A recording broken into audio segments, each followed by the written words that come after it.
So this is the third and final of the kidney and urinary tract lectures.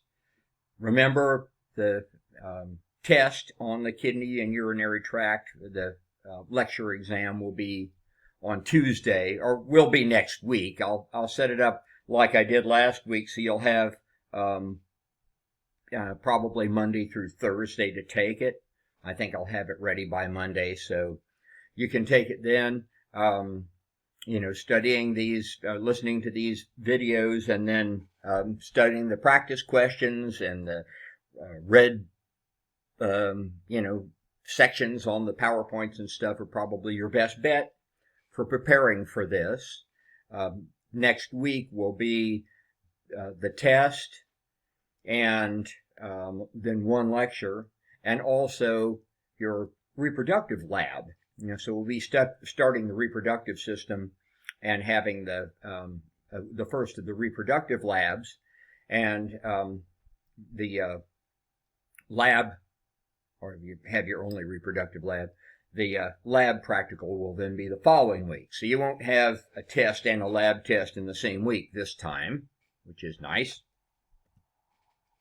So today we're going to talk about fluid control, including the bladder system and stuff, which controls the fluid coming from the kidneys, but then also the maintenance of our body fluids inside the cells, inside the plasma, inside the interstitial fluid, and then the big topic of acid-base balance, keeping our pH correct.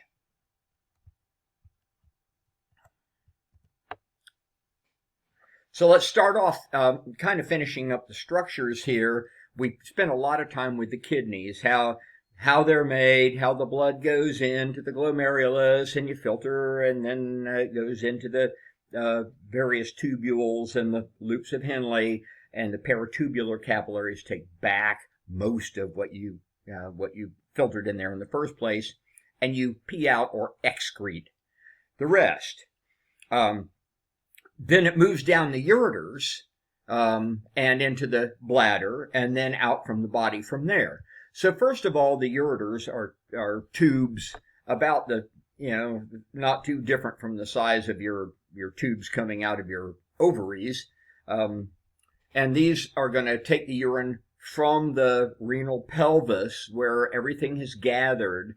It moves down these ureters and into the bladder, where it can be stored for a while.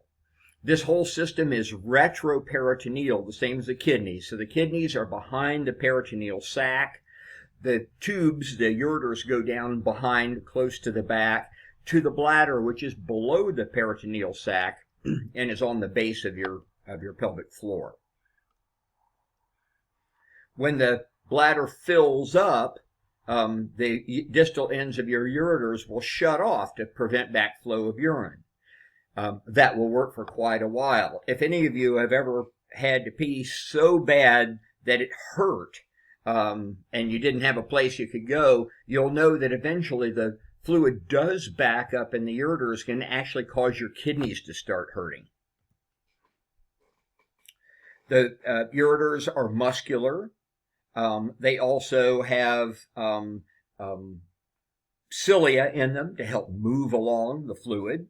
It's not that different from the GI wall. It has an outer, fibrous layer, and then it has a muscular layer. It has a mucosal layer. This term transitional epithelium means that it can stretch and form a new shape and still maintain its function just as it did before it stretched. So it can transition from being collapsed, if there's nothing in it, all the way to being quite full and still have its normal function. Here it is. Here's a ureter that's basically empty. There's the mucosal layer, and here's the muscular layer. Around here, the muscularis layer. The bladder is an expanded version of the same. It's kind of like the stomach. So it's a muscular sac. It has two holes where the ureters come in, and then a third hole where the urine goes out. It also has transitional epithelium because it can be very small or quite big when it's really full of urine. It has a big muscle around it that allows it to contract when it's time to pee. This trigone area is the area where the two ureters come in and the urethra goes out. It forms a triangle in the lower sort of posterior part of the bladder. And this is an area where there's a lot going on. It's an area that is subject to bladder infections because you can have bacteria coming in, you can have problems coming from the kidneys. So it's a sort of a difficult or suspect area. In the males, it's anterior. The bladder is sort of anterior to the prostate gland, anterior to the vagina. So the bladder is more on the front. If you push on your bladder, you can feel it from the front. Bladders, the layers, you have the mucosal layer. Then this muscle that squeezes and helps you pee is the detrusor muscle. And then it has the adventitia, or the fibrous layer around it. Here's a pyelogram. This person took an injection of a radioactive isotope, or it can be injected through the urethra and back this way, a retrograde pyelogram. Pyelo is the term that refers to the renal pelvis. So you're not looking at the kidney as much as you're looking at the pelvis and the structures here that have urine in them. So you can see what's going on. You can see the ureter all the way down. You can see the bladder here. It's all shiny because it contains that radioactive isotope. Lining of the epithelial, the urethra also is a muscular tube. Pseudostratified columnar epithelium, but it's also transitional, especially close to the bladder, where it can stretch or contract, collapse completely, when there's nothing in it.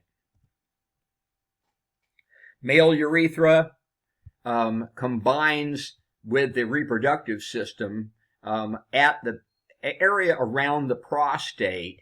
You have the urethra from the bladder, and the seminal duct, the ejaculatory duct and stuff, comes in at a combined opening there, so then it shares the job after that. The prostatic urethra goes through the middle of the prostate. Then there's an intermediate part of the urethra. It's actually pretty short, that is between the prostate and the base of the pelvis. And then the spongy urethra goes through the spongiosum area of the penis all the way to the external urethral orifice, also called the urinary meatus. A meatus is an opening as well. So the urinary meatus, external urethral orifice mean the same thing. So there's the male. Here's the trigone triangle. The two ureters are coming in fairly low and posterior, where the ureters come down from the kidneys. So here's the trigone. Here's the third opening, which takes it down through the prostatic urethra, and the intermediate urethra, which is just this little area here, then the spongy urethra all the way to the external urethral orifice or urinary meatus. The internal urinary sphincter is right here at the bottom of the bladder. This is the one that is autonomically controlled. It'll open when the bladder reaches a certain fill up. And then the external urethral sphincter or urinary sphincter is these two muscles out here. They're similar to the external anal sphincters. This is actually a ring that goes around the urethra and is voluntarily controlled, so that once the urine moves down this far, you can stop it for a while before you find a place to pee. Female urethra doesn't have the prostate, obviously doesn't have the penis. All you have is a short urethra going from the bottom of the bladder to the external urethral orifice, which is right at the pelvic floor. The internal sphincter is right at the base of the bladder. The external sphincter is at the pelvic floor at right before the external meatus or opening. Internal is involuntary, external is voluntary, same as before. So here we have the female. There's the detrusor muscle all the way around. Here's the trigone, the two ureter openings, and the urethral opening going out. The short urethra, internal urinary sphincter right here. The external sphincter is these muscles out here forming that ring that actually goes all the way around. External urethral orifice or urinary meatus. The female urethra is short. It makes it easy to catheterize a female compared to the male. But the female urethra, the orifice, is right at the perineum.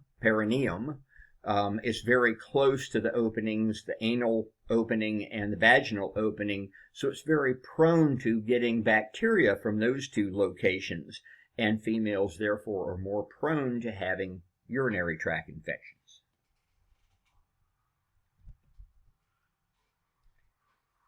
Since peeing is so important, we have to have a few different names for it. Micturition is the most scientific name, micturition. Urination works just fine. Voiding is another name for it. All of these mean peeing.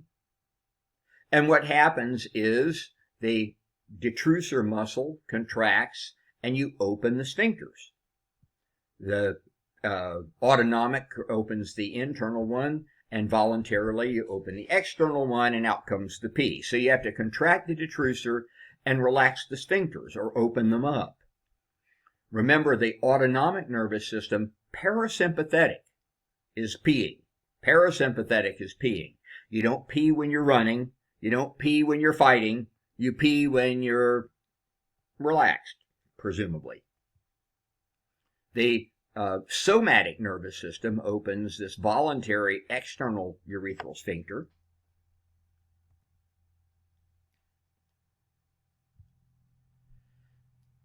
Infants, we think they haven't learned how to hold their pee yet. So, but the fact is they can't. Human babies are, I think I may have mentioned this before, but basically human babies are born prematurely, all of them. Most animals can get up and walk the same day, but we can't wait that long because our brains are so big, our heads are so big that females could not have childbirth if the head got any bigger. So the baby has to come out pretty soon, pretty early. So a lot of things aren't working very well yet. The immune system isn't very good yet. The ability to thermoregulate isn't very good in a baby. And you haven't made a lot of type 2 epithelial cells, so you're not making very much surfactant. So even a couple weeks premature and the baby can't breathe without help. And one thing you don't have is the ability to control when you pee. You actually have an inhibition of the somatic pathways to the external sphincter. So anytime the internal sphincter opens, you pee. So babies are always peeing on themselves, peeing in the diaper, peeing on you, and it's not their fault.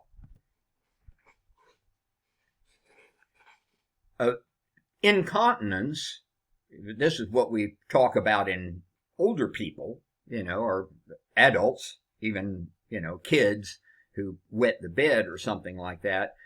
Incontinence just means that you can't control your peeing. You have a tendency to pee when you don't want to.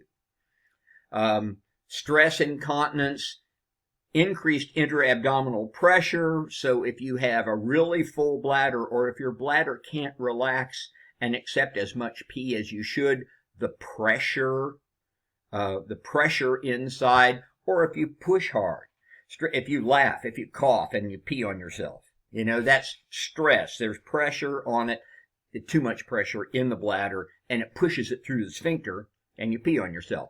Pregnancy will do that because the growing child in there presses right on top of the bladder, and it makes it really hard to avoid peeing when you don't want to.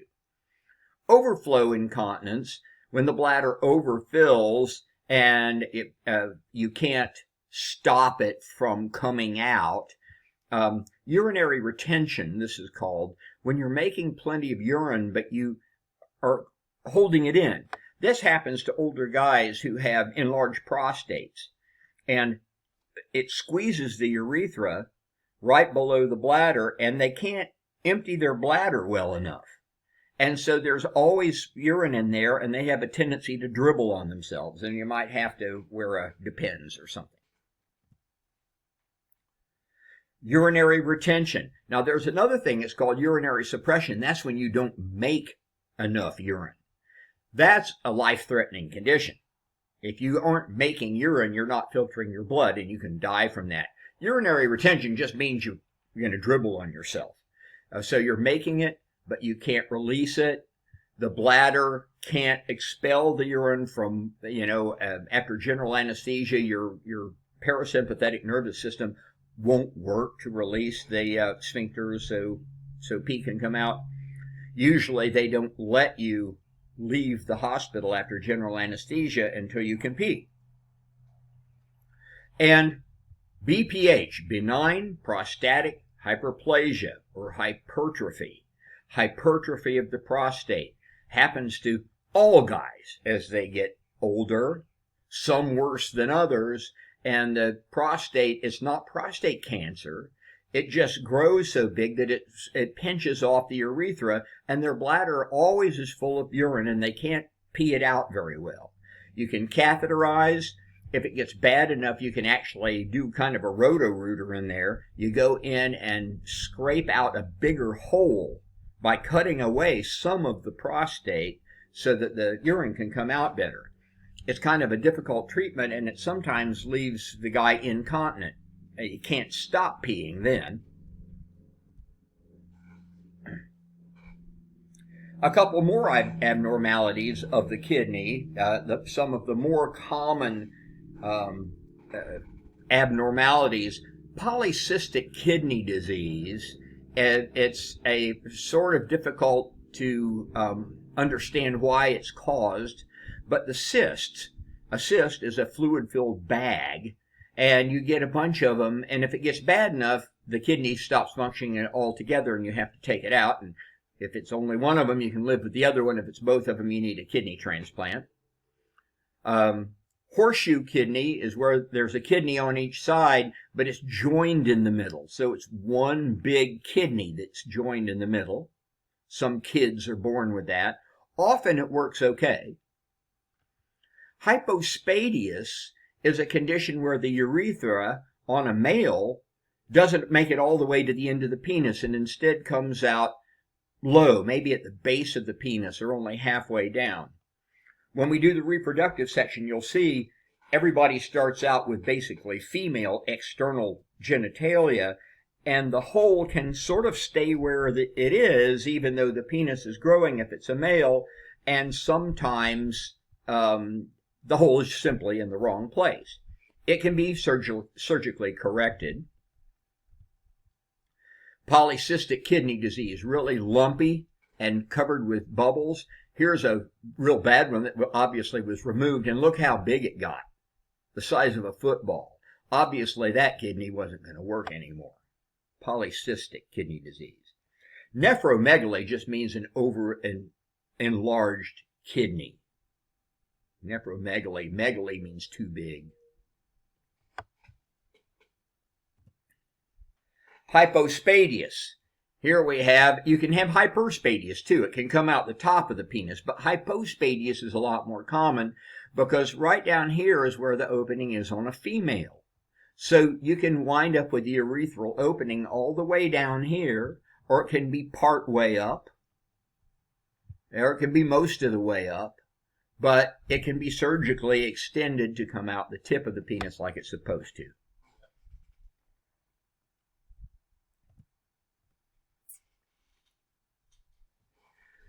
Remember, older people have abnormal kidneys. It's normal for their age, but the kidneys actually decrease in size. You don't have as many nephrons. Everything is less efficient, kind of like everything else when you get really old. And by age 80, usually you're somewhere down to about half of that when you were young. Instead of 125, it might be 65, 70, something like that. It's pretty low. It would be called kidney failure if you were young and had it that low. But in an old person, it's to be expected. So, and if it gets below 60, remember it's technically the early stages of renal failure. It can also be atherosclerosis of renal arteries, in other words, building up of plaques that blocks off some of the blood flow into the kidneys. The bladder shrinks and gets more stiff, so it won't stretch. You can't have your receptive relaxation that you're supposed to have, and so it won't hold as much. And so older people have to pee more often, especially at night. Might have to get up 2 or 3 times to pee at night. And incontinence, you may not be able to hold it very well. You might not be able to empty it very well. And incontinence is common in people in their 70s, 80s, and especially 90s.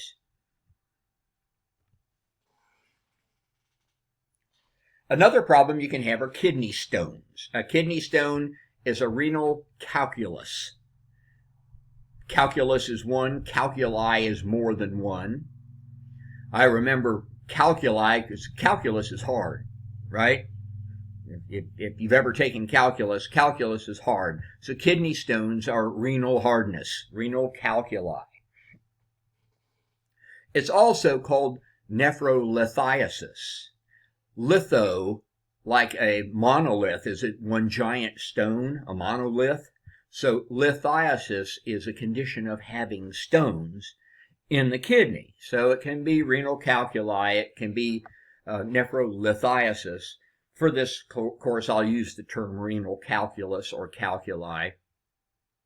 It can be crystallized calcium, magnesium, or acid salts, and it can be anywhere in the kidney. It can be way up in the kidney, it can be in the pelvis, it can be in the ureter, it can be in the bladder.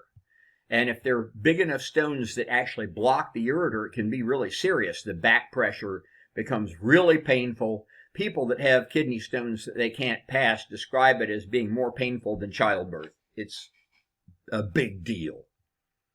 It can be a bacterial infection, too much calcium in the blood. So older people a lot of times are told not to take extra calcium because it might give them kidney stones. That's only true if the extra calcium causes their blood calcium to go up. If their parathyroid hormone and calcitonin system is working okay, that extra calcium they're taking gets deposited in the bones where it ought to be, and it keeps them from getting osteoporosis. So before telling an old person to stop taking calcium, do a blood test and see if their calcium, plasma calcium, is too high. If it is, it really could cause renal calculi, kidney stones. Actually, pH of the urine, if it's too basic or too alkaline, too basic or too acidic, either high or low, can cause one or more of these substances to precipitate out of the urine and start forming stones. Some of them are kept in solution by acid, and some are kept in solution by basic. And so what you need is about the right pH of the urine so it doesn't cause either these guys to form stones or these guys to form stones. The best treatment for kidney stones, if you can't pee it out, if you can't pass the kidney stone on your own, is called shock wave lithotripsy, rock breaking downing. And it's shock waves that actually break it up into sand that you can pee out. Makes the bigger stone into a bunch of teeny stones that you can break out, pee out. So here's a stone in the ureter, here's a stone in the bladder. It could get stuck down here and prevent you from peeing properly. Here's one in the ureter, in the renal sinus inside the renal pelvis. Okay, and it's blocking the ureter, the outflow, and causing a backup of urine in here that will cause pain and damage to the kidney if it goes on long enough. Here we are looking at an X-ray. Since renal calculi are basically tiny bones, calcifications, it'll show up on an X-ray. They'll shine.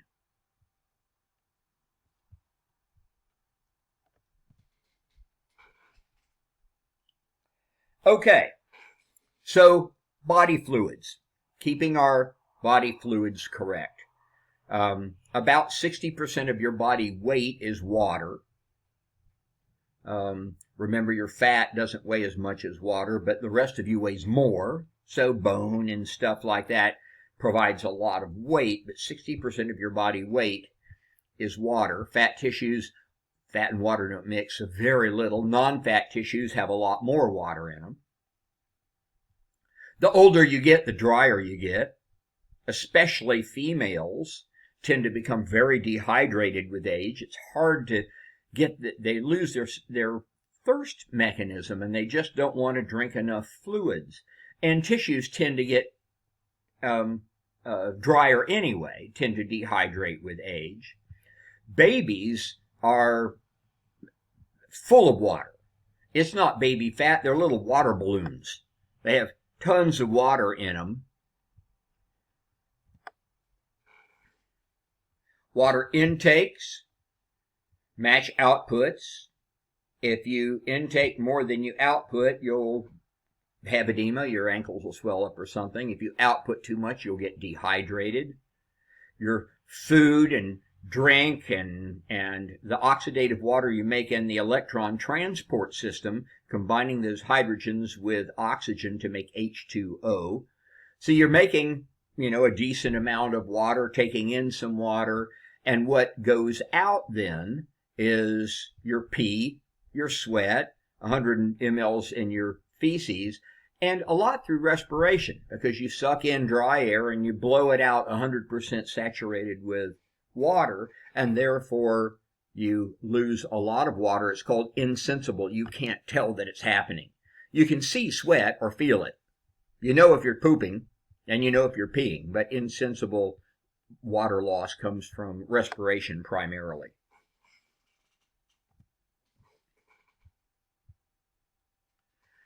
When you don't have enough plasma volume, because low water intakes, you peed more than you took in, your lower blood pressure will activate the renin-angiotensin-aldosterone system, and that will cause you to retain sodium in the kidneys and therefore water. Decreased blood volume will make it thicker, and increased osmolarity of the blood causes your hypothalamus to release more antidiuretic hormone. Antidiuretic hormone causes you to retain water, less diuresis. So it's the hypothalamus that has osmoreceptors, and it will cause you to release antidiuretic hormone to retain pure water. So ADH is what controls the osmolarity of your blood. If I retain water this way, I'm retaining solute and water. So it changes my blood volume, but not the osmolarity, because it's the solute retention, the sodium, that causes the water retention. So it keeps me isoosmotic. Whereas here, I'm either retaining or peeing out pure water. So what's left behind is either going to be thicker or thinner blood. So ADH is what is doing the osmolarity thing. The hypothalamus also will activate the thirst center, so you drink more, because it doesn't do any good to try to retain it if you don't have any to retain. So you get thirsty, you retain pure water, you also retain sodium and water, and as a result, you balance it back out again, and your blood volume and your blood osmolarity will return to normal.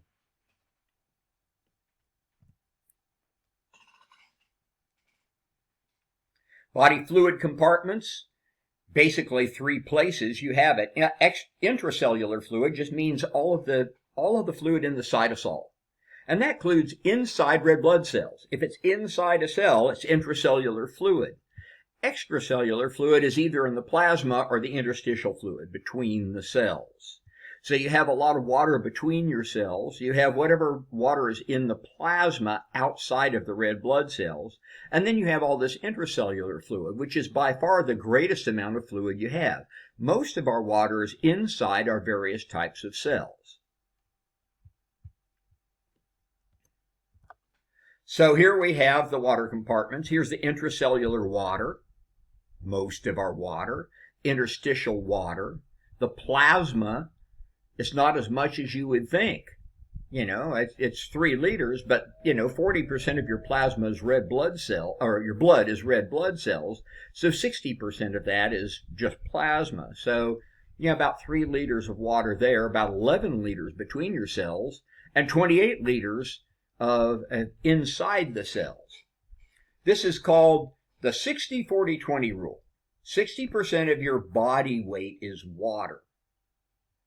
Of that, 40% is inside the cells and 20% is not. Okay? Intracellular fluid, extracellular fluid equals total body fluid.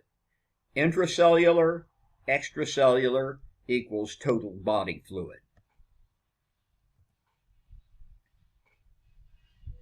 And the two disorders you can have are either dehydration or overhydration. Okay? Hypotonic overhydration means you have too much water. Now, if you had too much blood, that's kind of a different problem, but the blood is normal. In this case, though, hypotonic overhydration means you drank too much water. Dehydration means you drank too little or you peed out too much. Like diabetes, you pee out too much water, so you become dehydrated. And edema just means the water's in the wrong place.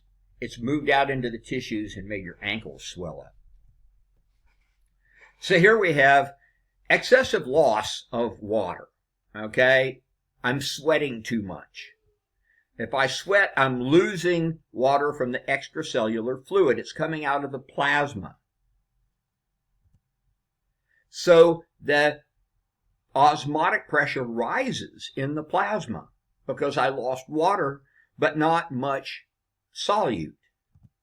And therefore, it pulls water out of the cells into the extracellular fluid to keep your blood thin enough you can keep pumping it.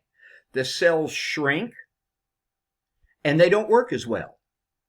If they're in your brain, they give you a hangover. If I drank too much beer and it increased my peeing, and therefore I sucked water out of the cells to make up for it, and the cells left behind shrink, I have a hangover. Or I just have, serious dehydration of the tissues, which is not a good thing. Excessive water, if I drink too much, and this is actually a problem, especially in things like the Boston Marathon or whatever. People think they need to drink too much, or as much as they can hold before they start running so they don't become dehydrated. And they thin their blood so much, they collapse from hyponatremia. The low concentration of sodium in their blood causes their heart to stop or go into arrhythmias. And they actually have more people in hospital tents in the major marathons from hypotonic overhydration, from drinking too much water, a gallon right before they try to run, than from dehydration. So, again, in this case, I drank too much, so now I've made my plasma really hypotonic. So now the cells are hypertonic compared to here, and they suck too much water in, and they swell up, and they can actually burst. So you can kill yourself actually by drinking too much water.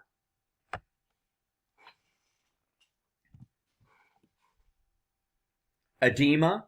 I mentioned edema before. Pitting edema is where you can press on the tissue and leave a dent that stays for a little while. So it leaves a pit. And this is where the fluid has left the capillaries. It fills the space between the tissues, between the cells and the tissues. And when you push on it, it squishes out from under your finger. And therefore, these are, high blood pressure or something, oncotic pressure things that cause you to filter too much fluid compared to your reabsorption of fluid. And your ankles swell up, or your face swells up, or whatever. Non-pitting edema is when the cells have a metabolic problem inside them. It's a disease state that causes the cells to swell up. And so it doesn't leave a dent when you push on it. It springs back up again. Tells you a general idea of the type of problem you have that's causing the edema.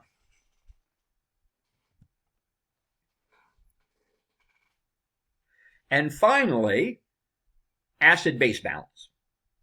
Huge issue. A lot of your symptoms of various diseases you have are caused by you becoming acidotic or alkalotic, but usually acidotic, buildup of acids in your blood. Your blood has to stay, it's like your temperature has to stay pretty close to 98.6, 37 degrees Celsius, or you're sick. You go up only 1 degree and you feel bad. You can't really change very much from 7.4. 7 is truly normal pH. 7.4, though, that is midpoint between 0 and 14.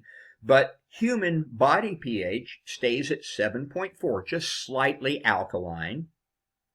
And you can be 7.35 to 7.45 and be normal. But that's a pretty small range. If you're 7.3, you're in acidosis.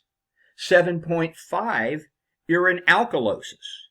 Okay, 7.3. Remember, low pH is acid.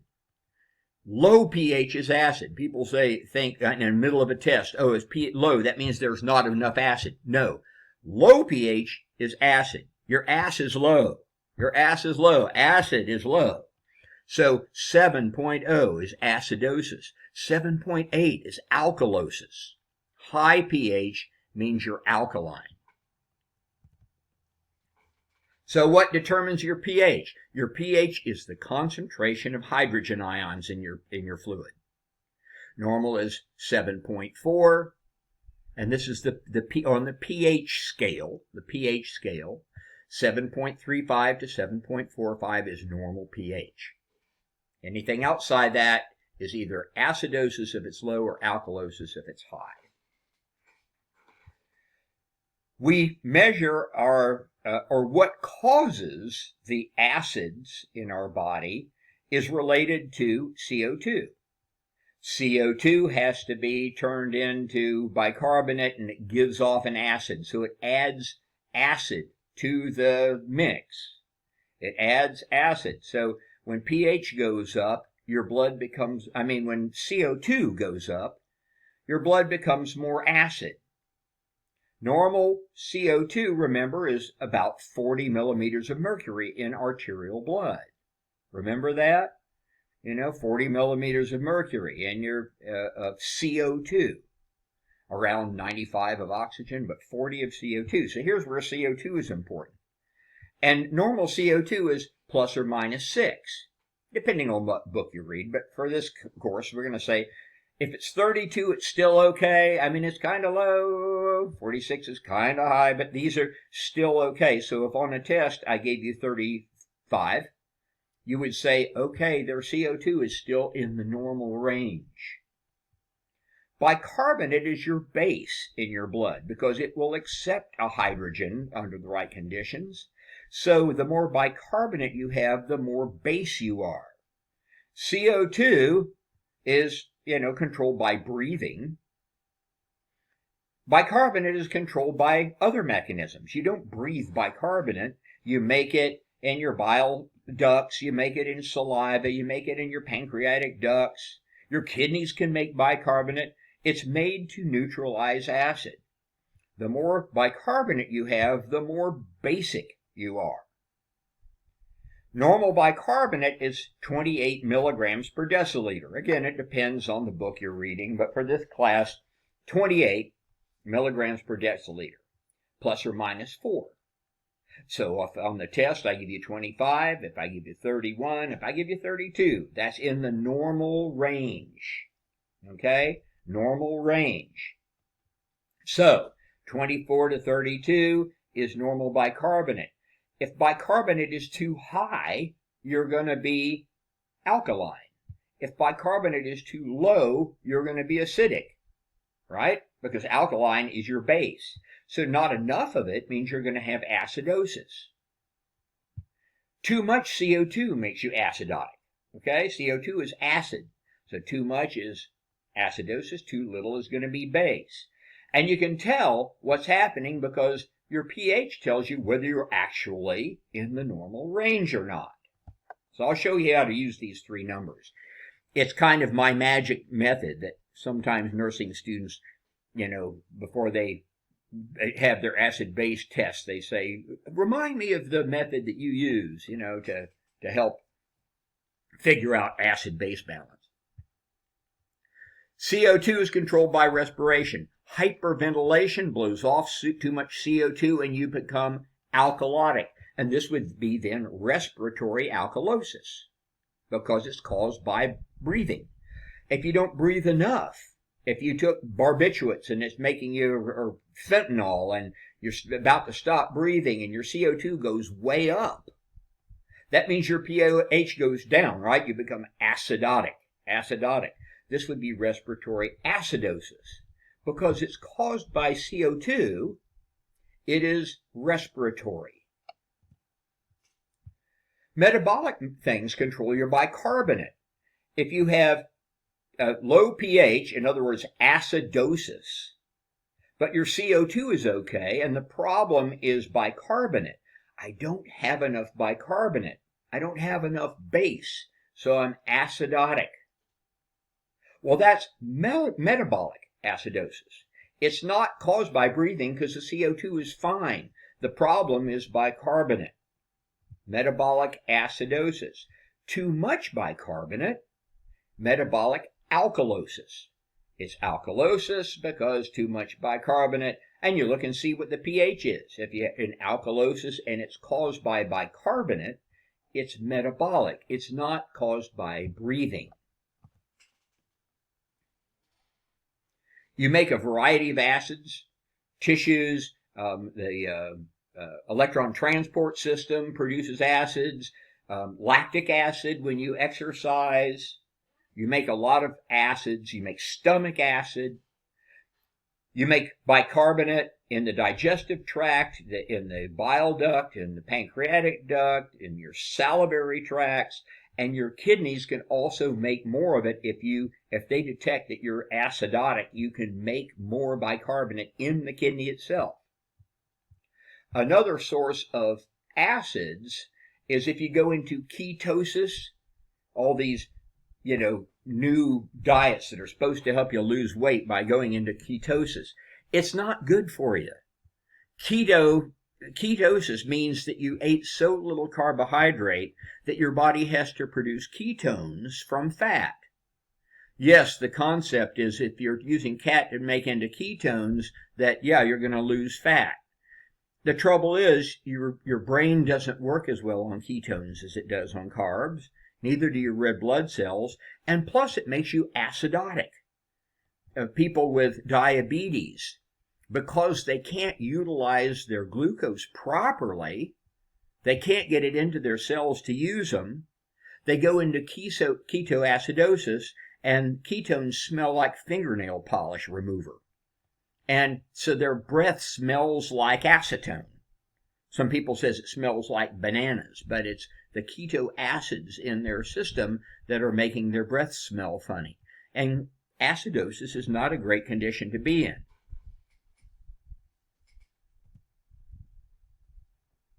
Couple of other things that can make you acidotic or alkalotic. It's more complicated than this, but this works fine for me. Vomiting causes alkalosis. Think about vomiting out stomach acid.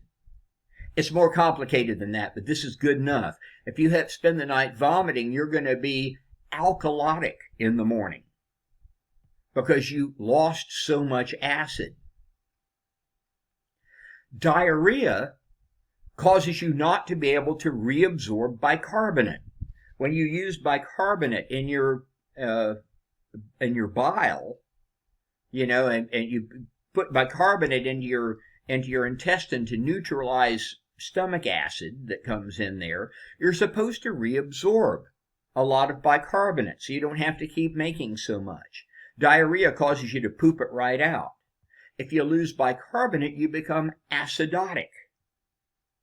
So metabolic acidosis will be caused by diarrhea, losing bicarbonate.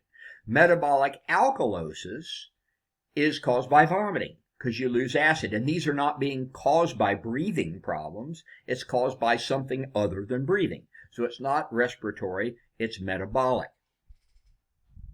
Now your body, you will try to compensate. Compensating means the other system tries to make up for it. So if I vomit a whole lot and become really alkalotic, my breathing will slow down. The next morning I'll be breathing really slowly to try to retain CO2 to bring my acid levels up to the normal level. If I have a whole night of diarrhea, the next morning I will be acidotic and I'll be hyperventilating. I'll be breathing fast, trying to blow off enough CO2 to bring my numbers back in line again. So if I have metabolic acidosis, I'll compensate with respiratory hyperventilation. If I have metabolic alkalosis, I will try to compensate with respiratory hypoventilation. The same thing is true if I have a respiratory problem. If I can't breathe very well and I become acidotic, metabolically, my kidneys will try to compensate. They'll try to pee out more hydrogen ions. Hydrogens are acid. So if I have respiratory acidosis because I can't breathe well, I will have metabolic compensation. I'll start peeing out more acid and I'll start retaining more bicarbonate.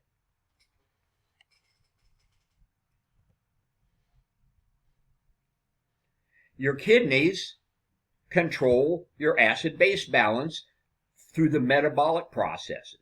Respiratory acid-base balance is controlled by breathing faster and slower, but your kidneys, you can excrete. Remember, this is peeing it out, getting rid of it. I can get rid of more hydrogen if my blood's too acidic, or I can get rid of more bicarbonate if my blood is too basic, or I can actually make more bicarbonate and put it back into the bloodstream. If I am too acidic. So if I'm really acidic, my kidneys will pee out more hydrogen and actually make more bicarbonate to try to balance me back out again. 3 things you can do: control the acid that you pee out, control the base that you pee out, and even make some more base if you need it bad enough.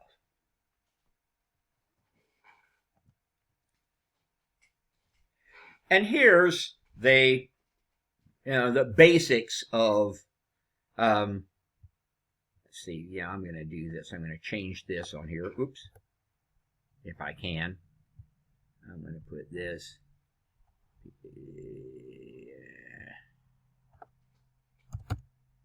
I'll try to change this one on your thing and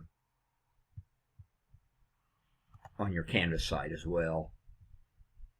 That one has a specific thing I wanted to talk to you about. Slideshow from current slide. Okay, so this is the how you identify acid base, and you'll have to do one of these on the test. The first thing that you do, you get these numbers. This is numbers that I would give you on a test, or you'll get on your blood screen for your patient. The first thing you look and see if they are in alkalosis or acidosis to begin with. If they're not, they're not.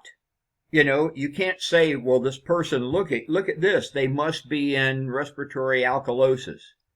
If they're not in alkalosis, they're not in alkalosis.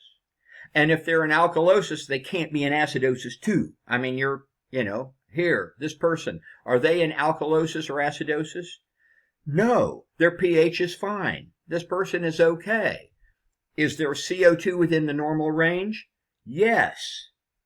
40 plus or minus 6, 43. Bicarbonate, is that within the normal range? Yes, it is. 28 plus or minus 4. These are within the normal range. This is normal. This is normal. This person is normal. Look at this guy. pH is 7.2. So you know right away what? The person is in acidosis. Low is acid. Your acid is low. This is acidosis. Get my thing back here. Okay. So here is acidosis. So is this respiratory or metabolic? Well, let's look and see which one is the problem. Is CO2 too high? Yes. Is bicarbonate too low? No, bicarbonate's fine. This is respiratory. Should be 40 plus or minus 6, right? 50, too much CO2, respiratory acidosis. Respiratory, it's caused by breathing, acidosis. What about this one? 7.6. The first thing you know, it's got to be alkalosis. It's something or other alkalosis. Who's causing it? Is it the CO2? No.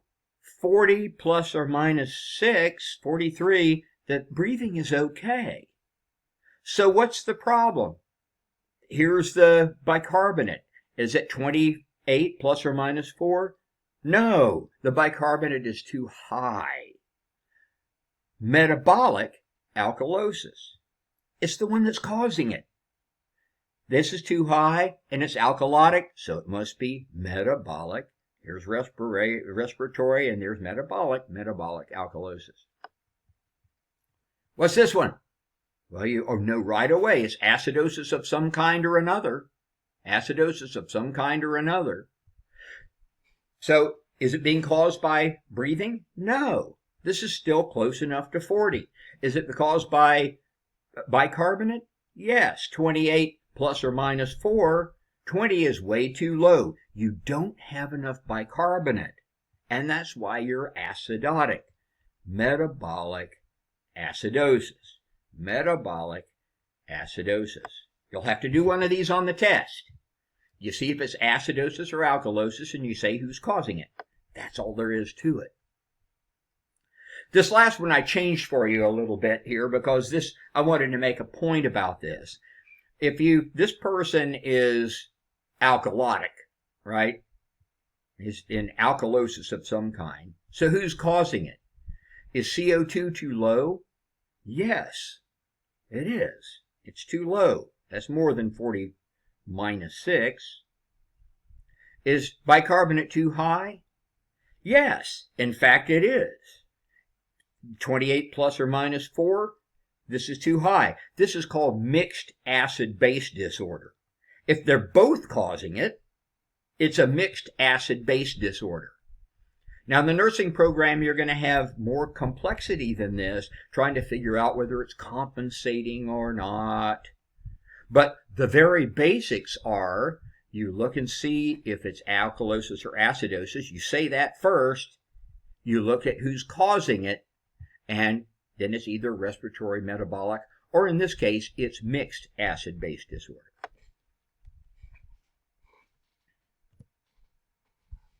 All right, that's the end of the renal and urinary lectures.